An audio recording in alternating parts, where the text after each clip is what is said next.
दुख के बात बहुम देवरा से पकनी, अरे देवरा से पकनी का भइले पगली राजा जी कहे। हेलो भाई लोग, कैसन बारे आप लोग? उम्मीद करत बानी आप लोग अच्छा होवे। तो भैया आज का वीडियो एकदम गाड़ फाड़ बात है, आप लोग कंटिन्यू वीडियो में बने रहिएगा। भैया बहुत मेहनत लगा है ये वीडियो खोजने में, का है कि भैया का बताए, एकदम ढूंढ ढूंढ के एकदम हमारा खुदा दिमाग खराब हो गया है। तो भैया हंसी नहीं रोक पाएंगे, का है कि इतना पच्चर डाले हैं ना भैया, का बताए एक से करमाना, जो कि आप पहले ही स्क्रीन पे देख चुके हैं। तो वीडियो में बने रहिए। यदि वीडियो में नया चैनल को सब्सक्राइब कर लीजिए, वीडियो का लाइक कीजिए। हम मिलते रहेंगे वीडियो के बीच में, देखिए वीडियो एंजॉय करिए। हम कैसा आए वीडियो आप लोग को जरूर दिखा रहे हैं। हाँ फीम खानी छड्डती आ हो गए दारू ते, कोई ऐ बताया लगदा आ मारू जे, शहर चंडीगढ़ दा ही रौला ए सारा। अरे तो ये बहनी के ई कौन सी स्टाइल है बोतल खोला के? ऐसा मार के खोलना खुल गल ना तो कुल तोरे गड़िया में घुस जाई। ई वाला स्टाइल तोरी बहन के 14 स्टाइल के स्टाइल इंस्टाग्राम का गार्ड मार दे भोसड़ी के तू लोग। भइल रहे प्यार जब रहलू नादान हो, हम ही खिया के तोके कोई निशान हो। अरे का हो करे जा खात रहलू जाके समोसा, तब तो नहीं याद रहल। अब जब मारे लगे गड़िया तो याद हो गल, जे खियाई तू मरबा करी। कही लाल इतना बद खाल करे आजकल के लेवल डल का लेवल डा बहुत तेज राय दे, का बताइए इतना न बोला के चाहिए। अच्छों की फटकर आ जाती है हाथ में जब हम दो भाई चलते हैं साथ में। अरे का रे लपचैया पुकनी मुर्गी, कौने तरफ से दू भाई लगत रे? हाइजन लटकौने वाली भाई बतोर समर के चल नहीं बनारस जिला दिने में नहीं गाड़ी में डायरेक्ट गोली मारतन बोतड़ी के। तू लोग कट्टा चला रहे हो, पढ़ने लिखने की उम्र में गाड़ी मारा रहे हो बोतड़ी के तू लोग।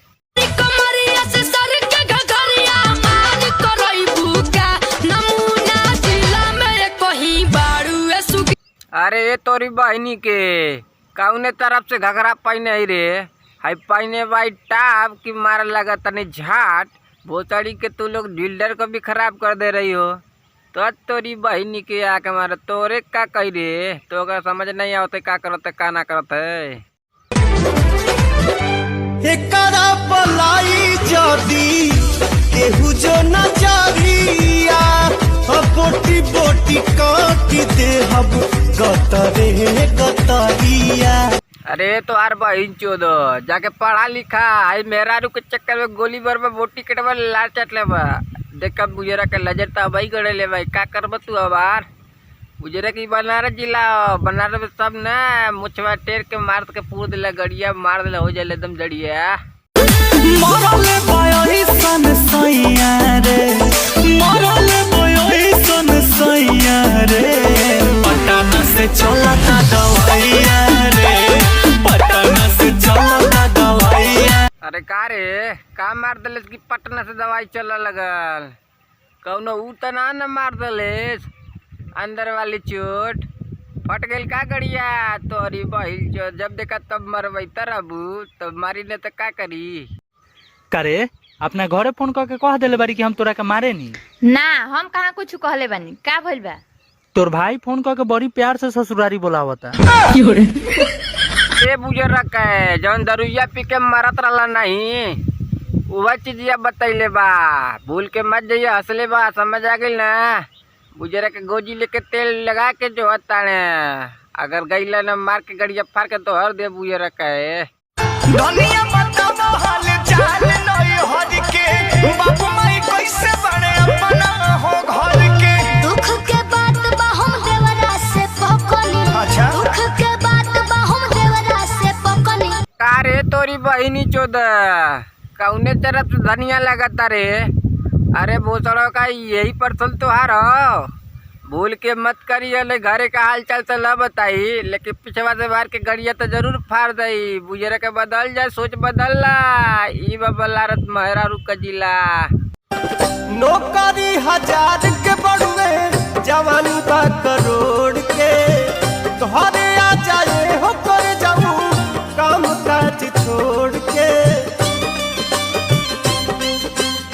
का रे कामा हाँ तो जब मैं कमाए दे नहीं करोड़ फरोड़ का जब बात करत है न आज जब भैया घर तो मुँह माछी आवा लगी फाका मारा लगे फाका। दुख के बात बा हम देवरा से पकनी अरे देवरा से पकनी का भइल रे पगली? राजा जी कहेले नो नदी कौआ हो अरे बोली का रजवा कही तोर कौआ हकनी बना नदिया हम कही तू तो खुद लगती कटैया पिलही रे आई लुंगी उंगी पहला छोड़ दे नहीं लवंडा देखी तो लवंडा न समझिए गुद काट के टेढ़ा कर दिए ने। लुट गई प्यारी यार छीन ले लू चैना देखे के तर से रात दिन नहना।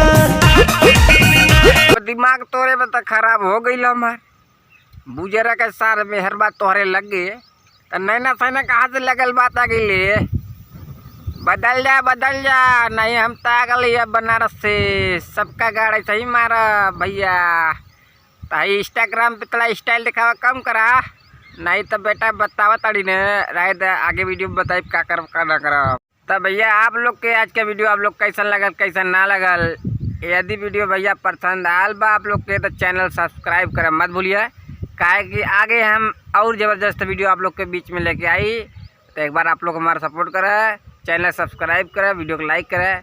अब भैया ऐसा पहलावा कि हमको भी लगे कि अरे भैया हमारा कोई भी विजिटर तो है सपोर्टर तो है भैया 3 साल से काम कर रहे कोई फ़ायदा नहीं है तो आप लोग एक बार सपोर्ट कीजिए। अब अपना डायरेक्शन चेंज कर दिए हैं तो देखिए वीडियो अगला वीडियो मिलेगी हम भी अगले वीडियो में तब तक के लिए जय हिंद वंदे मातरम।